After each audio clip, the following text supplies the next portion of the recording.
leaders wait for calm before they lead. Others learn to find calm in the storm. In today's world, listeners, disruption isn't a surprise, it's the setting. Markets shift overnight, teams are global and remote, and the next big innovation is already rewriting your playbook. But what separates leaders who merely survive chaos from those who use it to transform their teams and cultures?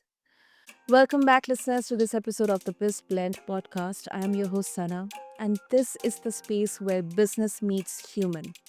Now, today's conversation is with someone who has mastered the art of leading through uncertainty, Daria Rudnik, team architect, executive coach, and author of Clicking, a team building strategy for overloaded leaders. Now, let me share a bit about Daria with you. She has helped companies across 6 continents turn pressure into purpose and disruption into direction. So, we are going to explore how to build teams that think for themselves, adapt fast, and even drive change when everything around them is changing faster than ever it could. So, let's get into it. And Daria, welcome to the show. And it's really an honor to have you here with us.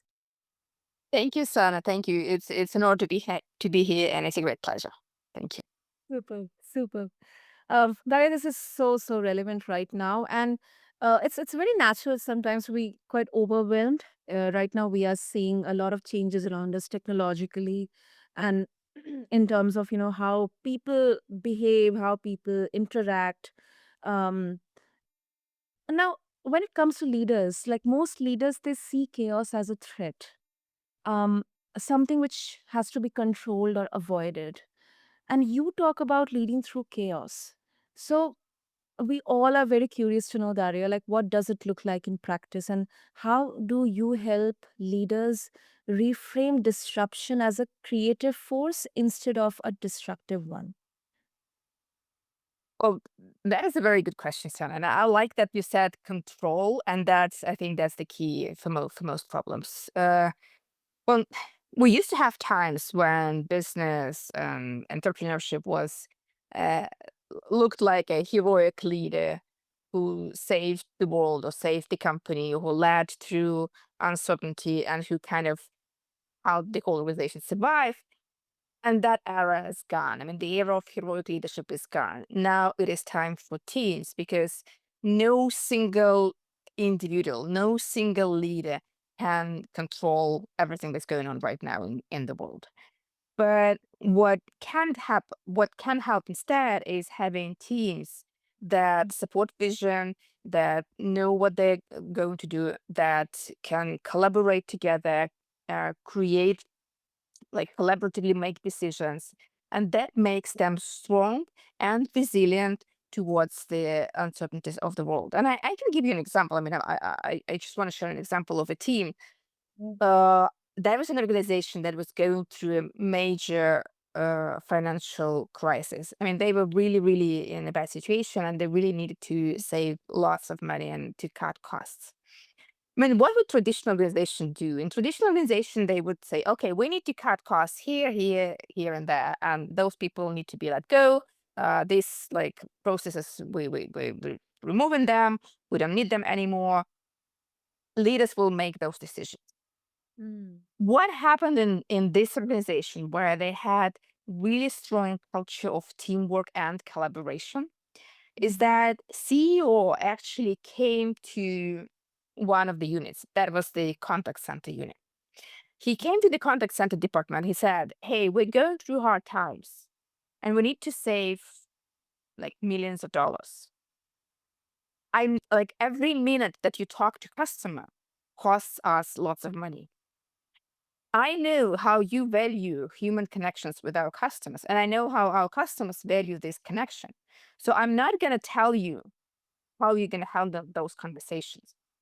What I'm asking you is try to keep that connection, human connection, and make, if you can, make those conversations shorter because that will save our money, that will help us survive." And since they had this culture of teamwork and collaboration, and they all shared the vision, and they all shared the same like values of helping the customers, well, they did reduce the time of conversations, but not every conversation was shorter. Some conversations were still long when clients needed that, but some were drastically shorter. And overall, the company had saved tens of millions of dollars because of that act. The act of CEO coming to people, not imposing anything, no control, no like no requests, but kind of an asking for help and collaboration. And Mm. that's what resilient teams can do when in crisis and in chaos. Hmm. Understood. Understood, Daria. And I think that perspective, it actually feels liberating because, and also it could be uncomfortable for many leaders who actually um, thrive on control or would follow the authoritative approach here. Um, and sometimes because as humans our brains always fear change. Our brains are always working on protecting, shielding us from something that is contrary to what we believe, or our belief systems, or what we think that always works. So when any leader for the first time they get to realize, or they get to know about this, like, how do you help them find trust, not just in systems but in their people, when things are breaking apart? Well, that's a good question. And what you say about uncertainty and like kind of fear of change. I honestly, I don't think people are afraid of change because we make changes all the time.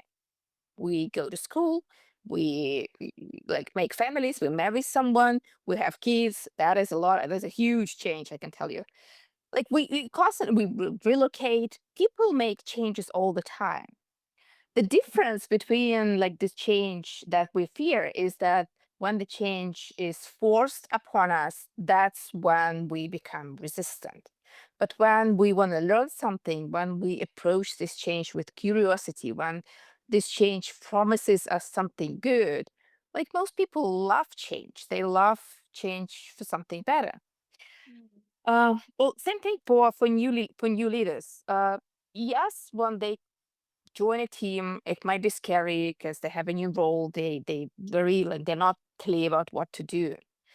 And the best thing would be to let go of control and to Mm. start talking to people and get the people get people together and ask them, what is it you want? How do you want us to work together?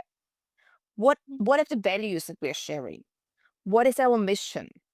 Asking questions is the best way to start building trust. Not saying things, but asking. Got it. Yeah. I couldn't agree more with that, Maria. Couldn't agree more with that. I'm not talking about your book clicking. Um, you focus on leaders who are overloaded mentally, emotionally, and operationally. What's usually at the root of that overload? Like, if I could guess, is it like the pace of business, or is it something personal, or is it something deeper about how we lead today?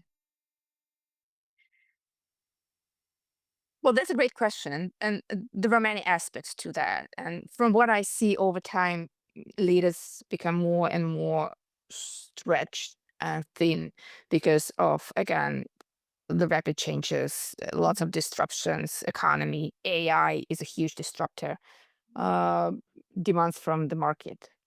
But the one thing that I see in every well-intentional lead, every good leader who wants to be like really good for their team, who wants to support their team, who wants to grow their team, they all making one mistake. They taking too much.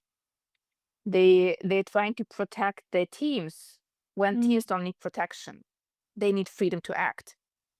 Um, there was once was working with a organization, and there was a cybersecurity team, and there was a leader of the cybersecurity team, and she was she wanted to be a good leader. She had one-to-ones with their team members. She had team sessions and retrospectives. She really cared about people. She cared about them so much that she actually took all the conversations um outside of the team on herself. So she was doing all the conversations outside of the team. She was communicating with stakeholders, she was solving problems, she was kind of smoothing conflicts if there were any, and the team members were mostly talking to each other. And Mhm. she thought that she was protecting them, but she was actually isolating them from a big organization. And Mm. that led to drop in engagement for this team. The team became disengaged, and she didn't understand why. And when she saw that, when we looked at how team members communicate, and when we looked at the who is communicating outside of this small department, Mhm. she realized that she's the only person who talks to everyone in the organization, while her team members talk only to each other. And she was overloaded, she was stressed, she had lots to do, and her team members were disengaged and unmotivated because they didn't have that connection. So once she changed that and she let her people go out and talk to stakeholders and solve problems and ask questions and be more visible and take risks, make mistakes, uh, um, the situation has changed. They became more engaged and she could breathe because, well, she didn't have to do all the job that she was doing for them. So many good and well-intentional leaders, they take too much while they need to let go. Mm. Yes. I think this is such an overlooked aspect, especially um, it kind of becomes how skeptics would address about leaders having emotional intelligence or being an empathetic leader or intuitive leader or a servant leader. They would say that you shouldn't take everything, especially when you are interacting with the team members or handling teams. You shouldn't be very personal or very entirely human with them. I think this really really um, calls for a um, balanced approach, and I think that's exactly that. The middle part where leaders they would definitely need mentoring or guidance. So I think that is something that you have really well addressed here in your book. That's what I Yeah, feel. thank you. And I mean, I just wanted to share the five key pillars for the high performing self sufficient teams. That starts not click. That's why it's a clicking. So for any self sufficient team, there need to be a clear purpose, uh, something that is shared by all the team members. There's got to be linking connections both within between the team members and, like in the previous story, with the wider and bigger organization. There's got to be an integrated work. So how do you decide? How do you work together? How do you hold your meetings? How do you communicate with each other? What channels are you using? Like how often do you want to have your one-to-ones and things like that? Collaborated decisions. What are the decisions that team members can make themselves? What are the decisions that a leader is making? What are the decisions that they need to make collaboratively together? And finally, knowledge sharing. How do you learn? How do you learn as a team? How do you get feedback? How do you give feedback? So those five pillars, clear purpose, linking connections, integrated work, collaborative decisions, and knowledge sharing, that makes a team click. So that's what my clicking book is about. Oh wow, I love that. I love. Oh, that's really powerful. That's really powerful. And now, of course, we are in the uh, tech age, and things are rapidly changing, advancing. So you have mentioned hybrid intelligence, which where human systems and AI systems they amplify each other. Absolutely love that idea. And how does this change the way teams collaborate, Daria? Like, especially when leaders are still figuring out how AI fits into the human workflows. I mean, first of all, not even considering this, but right now we are seeing leaders contemplating about reducing workforce or getting AI chatbots and agents and all that. That's a very interesting time we're living in. And like for now, AI is just a toy we're all playing with. No one knows exactly how to use it right. We ask, I mean, it's an amazing technology. Uh, like most people use it for what? Write an email or give me a recipe for my like cookie, chocolate chip cookies or whatever. I mean, this is these tasks are so simple, Mm. and AI is, I mean, that's the most that AI is doing right now. Those simple tasks and answering some simple questions. But when teams starting to use it, and we don't know how to use it right, but we do know that there are ways of using it wrong. And it's Mm. called cognitive offloading. It means when you offload too much on AI and you kind of take the output it gives you for granted as a final decision without critically evaluating it. And this phenomenon, we had that. It was called like the Google effect, when you kind of Google something, you read it, and then the next minute you forget about it because when you know that you can find it anytime on Google. And the kind of similar thing with cognitive offloading with AI, we stop thinking, we stop processing, and that makes teams disengaged.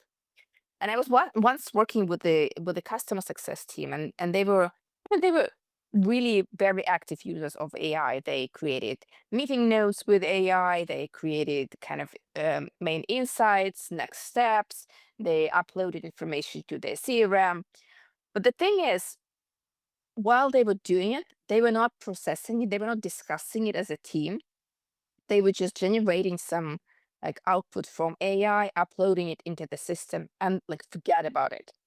And they became disengaged. They became like unmotivated because they just became operators of AI. They were not engaged. They were not active. They lost the agency of their work.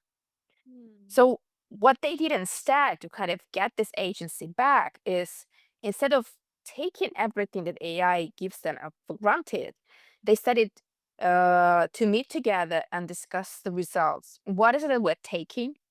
What is it we're not taking? What like what does it mean for us? What does it mean for our clients? What is it like? Is it really important? So they started having meaningful conversations around that. And surprisingly, it's not only helped them with their like business and engagement. They also started to know each other better because, well, they started to talk to each other. When you talk to each other, you build connections, you build stronger relationships. So these conversations really help the team not only use AI in a more productive way, but build stronger trust and psychological safety and stronger uh, spirit of collaboration on their team. Totally, totally.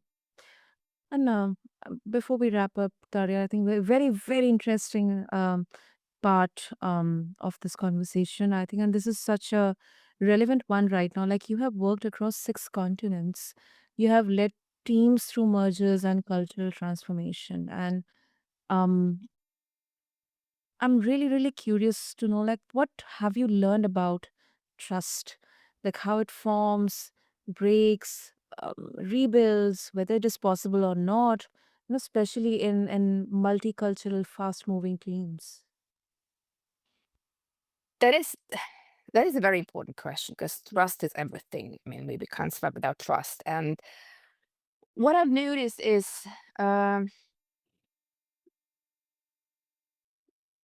we all human beings, and when we talk about a team, like how many people you have on a team? 8, 10. Like we're talking about small number of people. And when we talk about multicultural teams, I don't really like going into, well, this is an like Western culture, this is Eastern culture, this one is kind of more Nordic, and they were kind of more reserved. And I don't like doing that within the team framework because learn the person. I mean, you can learn about this individual because there are only 8 or 10 of them. You can learn each and every one of them without uh, applying any labels of the culture. So, and usually, what I like working with when I work with teams, I tell them about the 5 levels of team trust. And those 5 levels of team trust start with emotional connection. So, first, you kind of build this emotional connection with another person. You start liking each other. And that's the first level of trust. The second level of trust is when you trust that this person is actually professional. They will deliver what they promise to deliver. They will do their work right. So I can trust this person as a professional.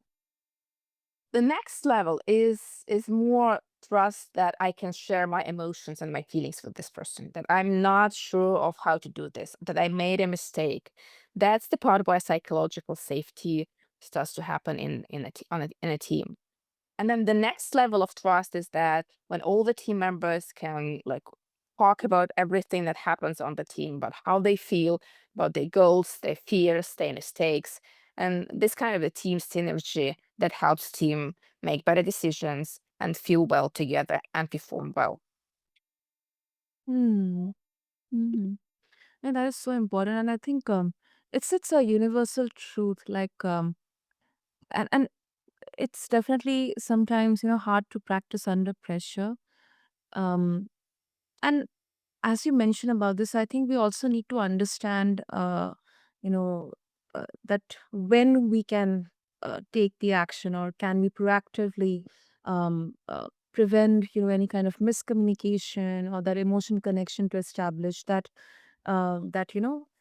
well-oiled team to work. So, especially in a global setting, Daria, like, where values and communication styles, they do differ, are there any signals, that can be um, caught, that trust is cracking?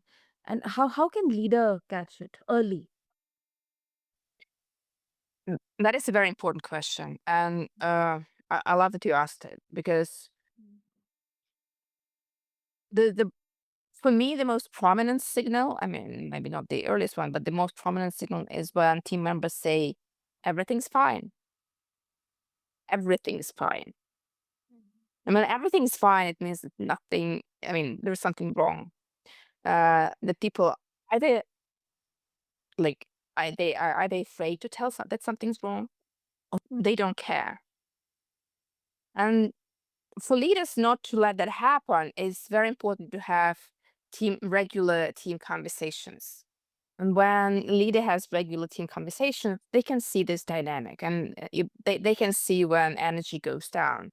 And sometimes it's okay. People need to rest. People can feel blue. It's all right. But it is very important to see where it's going. If it's a temporary thing, that's okay. If not, if it keeps going on, then something need to change. And then again, it comes to conversations, building relationships, making sure everyone understands the purpose, making sure that the work processes are working for the team members, especially in remote settings. Something has changed. I don't know.